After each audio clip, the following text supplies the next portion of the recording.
back to my channel. I am going to be going through my July TBR, and I have a bunch of TBR prompts in here. Like I said in my last video, I saw that a bunch of people did this to help them get through all of the books that they have to read. Just a little, I guess, game, just to spice things up a little bit. So I have a bunch of prompts in here, and I'm gonna mix them up, and then I'm not gonna look, and I'm gonna pick a prompt, and then I'm gonna have to pick a book that goes with that prompt, and then that will be on my July TBR. Like I said in my last video, and if you don't know, I do work full-time. I am also a full-time student, so I can't read as much as I wish that I could. So a lot of people that I see on Book Talk and on BookTube, they pick a lot of books a month. I can't do that, and a lot of my reading is actually like school books. So as much as I wish that I could pick 9 or 10 books to read a month, I just can't because I have to adult and get a degree. I did want to share my June read that I'm currently reading. It is Hooked by Emily McIntyre. So I will be finishing this up in the month of June, but I wanted to go ahead and start on my July TBR so that way I can get this video edited and up before July. It will help hold me accountable for July. So without further ado, we're gonna go ahead and get started with the first one. So I got my prompt here. A book that ends in an even amount of pages.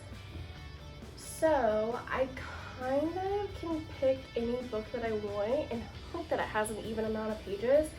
So a book that I'm kind of want to read and that I'm excited to read, I'm gonna say is Night Shift. My sister-in-law just finished reading this and she said it was really good and she was like giggling the whole time. So I am gonna hope that it ends in an even amount of pages. Okay, so it looks like it ends on page 302. So that is an even amount. So this is going on my July TBR. The back of it, or the description of it, is when a college bookworm and the campus basketball star share a sexy encounter in the library stacks, things get complicated. Typical romance novel trope, shy bookworm spends her nights working in the library until the local hot guy walks in, persuades her to take off her glasses and let her hair down, and passion ensues. Never going to happen, right? That's why rom-coms are just fantasy. At least until you're living one. Kendall Holiday, what kind of character belongs more in a book than Kendall Holiday? Kendall Holiday doesn't like parties, so she spends her Fridays at the campus library working the night shift. And to help her survive the long hours, there's nothing better than disappearing into a steamy romance novel. After all, usually not much happens until Vincent Knight walks in. Vincent, the school's star basketball captain, is desperate for help in finding a poetry book. But when his meet cute with Kendall turns into a steamy makeout session, neither are quite prepared for what comes next. Opposites might attract in rom-coms, but it takes a lot more than tropes to make it work in real life. I'm very intrigued because it says meet cute when Kendall turned into a steamy makeout session. Did they just meet and they just had a makeout session?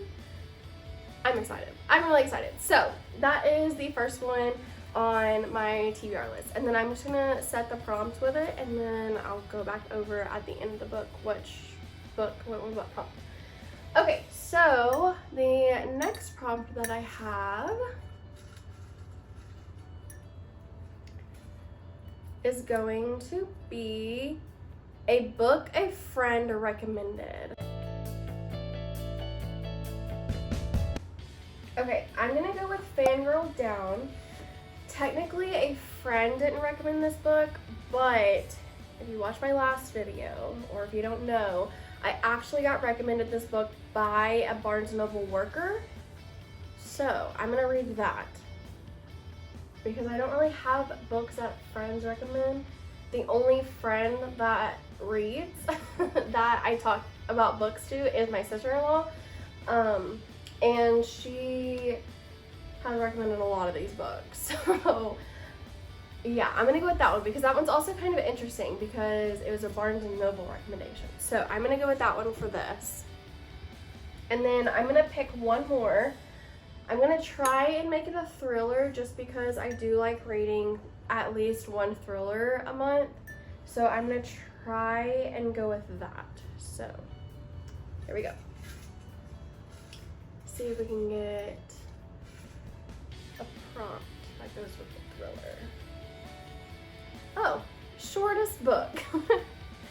Okay, well, I'm gonna look on Goodreads because I put all of these books into a shelf on Goodreads.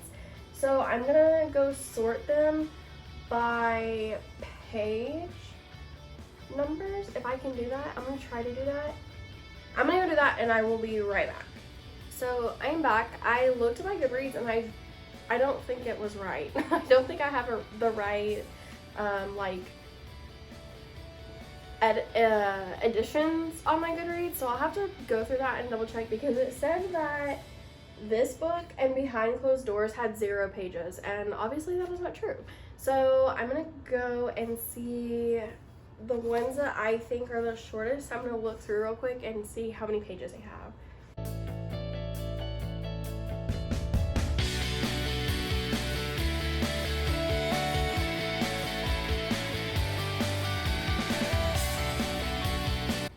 Okay, so all the other ones look bigger than this one.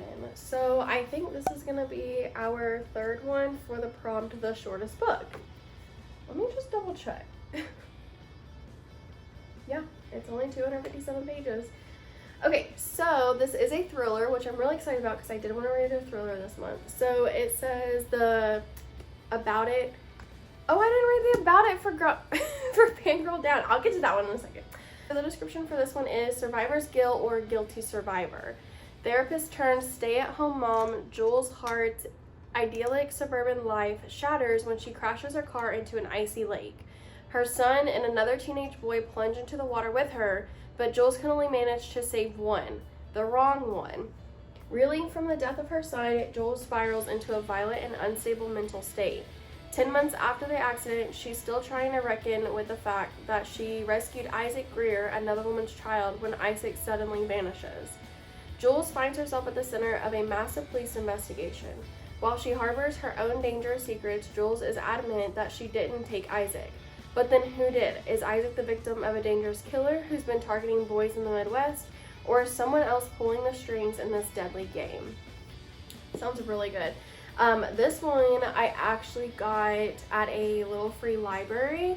The Little Free Libraries in my area, they don't typically have thrillers. They're more geared towards like young adult and children. So whenever I saw this, I immediately had to get it because I was so excited there was a thriller. So that is for the shortest book, and then that is all the books that I'm going to have on my July TBR. I also will try to read an ebook because that is a whole nother TBR list within itself. I have so many books on Kindle Unlimited that I have not read that I need to read. So I will try to read one of those as well, but like I said, I am in school full-time. I also do work full-time, so it is sometimes hard to read. But I'm just going to quickly go back through the prompts that we picked out of this month, and then yeah. Okay, so the first prompt was a book that ends in an even amount of pages, and for that one I chose Night Shift by Annie Crown. The second book was a book a friend recommended, and I chose Fangirl Down by Tessa Bailey. This one was recommended by a Barnes & Noble worker, like I said earlier. And then I'm going to read the back of this for the about, just because I completely forgot to do that earlier. So I'm going to read that now. It says, Wells Whitaker was once golf's hottest rising star, but lately all he has to show for his promising